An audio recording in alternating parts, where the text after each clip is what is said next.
Occasion ఏదైనా location ఎక్కడైనా తెలుగువారి వేడుక అంటే ఆలివ్ మిఠాయి ఉండాల్సిందే.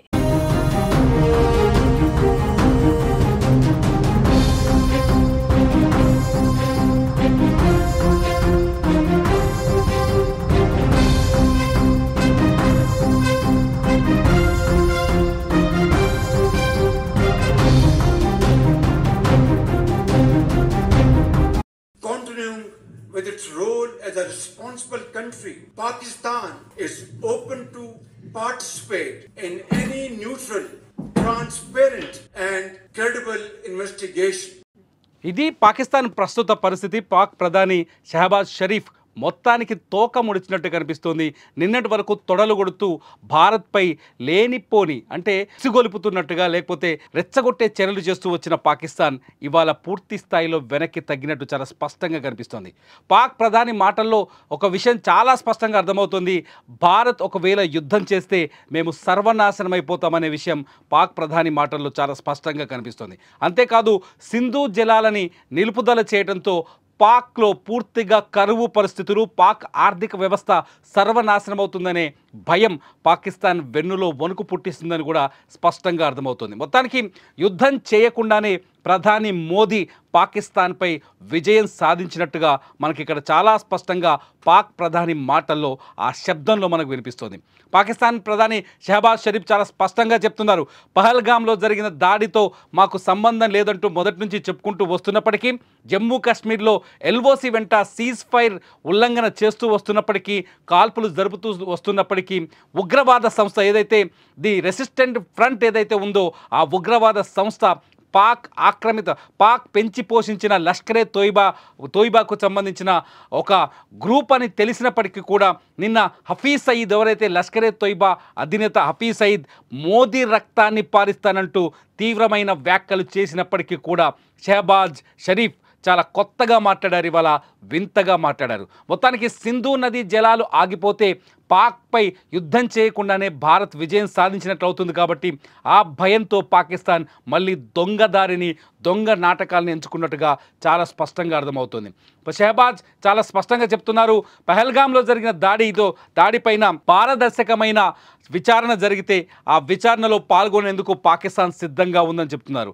అనేక ఉగ్రవాద సంస్థలు జైషే మహమ్మద్ కావచ్చు, లేకపోతే ఇప్పుడున్న లష్కరే తోయిబా కావచ్చు, ఎప్పుడైతే ఆర్టికల్ 370 తర్వాత కశ్మీర్లో వరుసగా విధ్వంసాలు సృష్టిస్తూ ఇవాళ పహల్గామ్ దాడికి కారణమైన ది రెసిస్టెంట్ ఫ్రంట్ కావచ్చు, ఈ మూకలన్నీ కూడా పాకిస్తాన్ ప్రేరేపిత ఉగ్రవాద సంస్థలే. ఇవాళ భారత్ ఇంత కఠినమైన నిర్ణయాలు, సింధు జలాలని నిలిపివేయటం, అట్లాగే 2 అటారీ బార్డర్ని మూసివేయటం, పాకిస్తాన్లో ఉన్న దౌత్య కార్యాలయంలో సిబ్బందిని తగ్గించడం, అట్లాగే భారతదేశంలో ఉన్న పాక్ పౌరులను ఈ దేశం నుంచి ఏప్రిల్ 27 లోపు పూర్తి స్థాయిలో వెళ్ళిపోమని ఆదేశించడం, ఇవన్నీ చూస్తుంటే చాలా స్పష్టంగా భారత్ ప్రపంచానికి పాకిస్తాన్ ఉగ్రవాదాన్ని పెంచి పోషిస్తుంది అనే సమాచారాన్ని మాటని ప్రపంచానికి చాటి చెప్పినట్టుంది. ప్రధాని మోదీ బీహార్లో మాట్లాడుతున్నప్పుడు చాలా స్పష్టంగా ఆయన ఆంగ్లంలో చెప్పారు ఈ విషయాన్ని.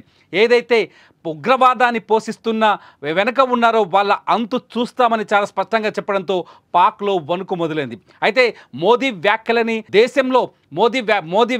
భారతదేశంలో మళ్ళీ అలజడి సృష్టించాలనే ఉద్దేశంతో హఫీజ్ సయీద్ ఎవరైతే ఒక ఉగ్రవాది రక్త పిపాసి రాక్షసుడిలా ఉంటూ పాకిస్తాన్ నుంచి జమ్మూ కాశ్మీర్లో రక్తాన్ని పారిస్తున్న లష్కరే తోయిబా ఉగ్రవాది హఫీజ్ సయీద్ నిన్న సింధు నదీ జలాలను ఆపేస్తే మోదీ రక్తాన్ని పారిస్తామని మాట్లాడిన మాటలతో ఒక్కసారిగా ప్రతి భారతీయులో మళ్ళీ ఆగ్రహావేశం పైకొచ్చింది. దీంతో పాకిస్తాన్కి స్పష్టంగా అర్థమైంది, భారతదేశం యుద్ధం విషయంలో ఎంత దూరమైనా ఎంత ముందుకైనా వెళ్ళడానికి సిద్ధంగా ఉందనే విషయాన్ని పాకిస్తాన్ అర్థం చేసుకున్నట్టుగా తెలుస్తుంది. ఈ అన్నింటి నేపథ్యంలో ఇప్పటికే సరిహద్దుల వెంట ఆపరేషన్ ఆక్రమిత్ అంటే ఇండియన్ ఎయిర్ ఫోర్స్ ఒక ప్రదర్శన చేసింది, ఎక్సర్సైజ్ చేసింది. ఇండియా దగ్గర ఉన్న వాయు బలగాన్ని, వైమానిక దళాన్ని, వైమానిక బలగాన్ని, శక్తి సామర్థ్యాల్ని సెంట్రల్ సెక్టార్లో ప్రదర్శించే ప్రయత్నం చేసింది. ఇటు ఐఎన్ఎస్ విక్రాంత్ని కర్ణాటక నుంచి అరేబియా జలాల్లోకి పంపించింది. అరేబియా జలాల్లో ఐఎన్ఎస్ విక్రాంత్ అక్కడ పెట్రోలింగ్ చేస్తుంది. ఈ నేపథ్యంలో పాకిస్తాన్కి చాలా స్పష్టంగా అర్థమైంది, ఇప్పటికే ఆఫ్ఘనిస్తాన్ బార్డర్ నుంచి బలూచిస్తాన్ బార్డర్ నుంచి సైన్యాన్ని దిగుమతి చేసి భారత సరిహద్దుల్లో పాకిస్తాన్ సైన్యాన్ని డిప్లాయ్ చేస్తుంది. ఏ క్షణమైన యుద్ధం జరిగే ప్రమాదం ఉందని భయంతో వణికిపోతున్న పాకిస్తాన్ ఇవాళ శాంతి మంత్రాన్ని చర్చించే కుయుత్తులకు పాల్పడుతుంది. ప్రధాని షెహబాజ్ షరీఫ్ చాలా స్పష్టంగా చెప్తున్నారు, పహల్గామ్ దాడిపై పూర్తిస్థాయి విచారణకు, పారదర్శకమైన విచారణకు మేము సిద్ధంగా ఉన్నామని. పహల్గామ్ లాంటి దాడులు పాకిస్తాన్, ఇండియాలో, జమ్మూ కాశ్మీర్లో అనేకం జరిగాయి. పాక్ ప్రేరేపిత ఉగ్రవాదులు ఏదైతే ది రెసిస్టెంట్ ఫ్రంట్ ఇప్పుడు ఏదైతే ఉందో, ఈ రెసిస్టెంట్ ఫ్రంట్లో ఉన్న ఉగ్రవాదులు నిన్న దాడిలో పాల్గొన్న 7 నుంచి 10 మంది ఉగ్రవాదులు పూర్తి స్థాయిలో పాకిస్తాన్ జాతీయ పౌరులని చాలా స్పష్టంగా అర్థమవుతుంది. కొంతమంది కశ్మీర్లో ఉన్న వాళ్ళ అండదండలు తీసుకొని, కొంతమంది రెసిస్టెంట్ ఫ్రంట్లో కొంతమంది కశ్మీర్ యూత్ని ఆకర్షించి వాళ్ళ ఉగ్రవాదాన్ని ప్రేరేపించి ఈ మూకతో జత కట్టించిన తర్వాత కశ్మీర్లో ఇప్పటికే 2020 నుంచి అనేక దాడులకు పాల్పడింది ది రెసిస్టెంట్ ఫ్రంట్. ఆ ఫ్రంట్ మాది కాదు అని ఇవాళ పాకిస్తాన్ ప్రకటించడం, at the same time the resistant front ఏదైతే ఉగ్రవాద సంస్థ ఉందో ఆ సంస్థ కూడా ఈ దాడిలో మేం పాల్గొనలేదు, ఈ దాడికి మాకు సంబంధం లేదని ప్రకటించడం చూస్తుంటే పాకిస్తాన్ వెన్నులో వణుకు చాలా స్పష్టంగా అర్థమవుతుంది. ప్రపంచం ముందు ఇవాళ పాకిస్తాన్ దోషిగా నిలబడింది. ప్రపంచం ముందు పాకిస్తాన్ ఉగ్రవాద దేశంగా మరోసారి అధికారికంగా నిరూపితమైంది. ప్రపంచం ముందు పాకిస్తాన్ చేస్తున్న ఉగ్ర చర్యలతో, పారిస్తున్న రక్తపాతంతో భారత్ ఎంత ఇబ్బంది పడుతుందో, భారత్ ఎంత ఓపికతో, శాంతితో ఈ పాకిస్తాన్ ఉగ్రవాదాన్ని ఎదుర్కొంటుందో, సహిస్తుందో అనే విషయం ఇవాళ ప్రపంచానికి అర్థమైంది. ఈ నేపథ్యంలోనే పాకిస్తాన్ ప్రపంచం ముందు దోషిగా నిలబడ్డ తర్వాత ప్రపంచం ముందు పరువు కాపాడుకోవడానికి ఇప్పుడు తప్పుడు దారుల్లో, తప్పుడు మాటలతో శాంతి చర్చలు, శాంతి మంత్రాన్ని జపిస్తుంది. పారదర్శకమైన విచారణకు సిద్ధమని షెహబాజ్ షరీఫ్ చెప్తున్నారు. ఇదంతా చూస్తుంటే పాకిస్తాన్ నిజంగానే భయపడిపోతుంది. ఎందుకంటే సింధు జలాలు నిలుపుదల జరిగితే, సింధు జలాన్ని ఆపేస్తే 80% పాకిస్తాన్లో వ్యవసాయం ఆగిపోతుంది. పాకిస్తాన్లో జీడిపిలో దాదాపు 20% భాగమైన వ్యవసాయ ఉత్పత్తులు పూర్తి స్థాయిలో నిలిచిపోతాయి. సింధు జలాల ఒప్పందం ఆధారంగానే పాకిస్తాన్లో 90% వ్యవసాయ ఉత్పత్తులు దానిపైన ఆధారపడి ఉన్నాయి. దీంతో పాకిస్తాన్ తీవ్రమైన ఆర్థిక ఇబ్బందుల్లోకి వెళ్ళే ప్రమాదం ఉంది. గతంలో పాకిస్తాన్లో చూసిన ఇప్పటికే పాకిస్తాన్లో లీటర్ పాల ధర 300 పాకిస్తానీ రూపాయలు. నిత్యావసర ధరలు ఇప్పటికే అదుపులోకి రాలేదు. ఆర్థికంగా తీవ్రమైన చితికిపోయిన పరిస్థితిలో ఉంది పాకిస్తాన్. సింధు జలాలు ఆగిపోతే ఇంకా ఆర్థిక వ్యవస్థ మరింత సర్వనాశనం అయ్యే పరిస్థితి ఉంది. ఈ నేపథ్యంలో యుద్ధం చేసే శక్తి కూడా పాకిస్తాన్కి లేదనే విషయం అందరికీ అర్థమవుతుంది, ప్రపంచ దేశాలకు తెలుస్తుంది.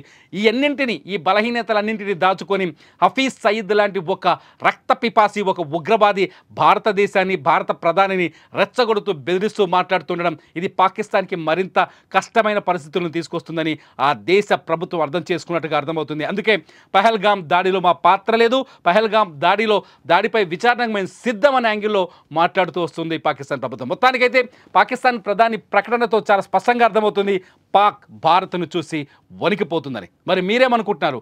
పాకిస్తాన్ పైన యుద్ధం అవసరమా? ఇలా వణికితే సరిపోతుందా? ఈ వీడియో కింద కామెంట్ చేయండి. చూస్తూనే ఉండండి సుమన్ టీవీ.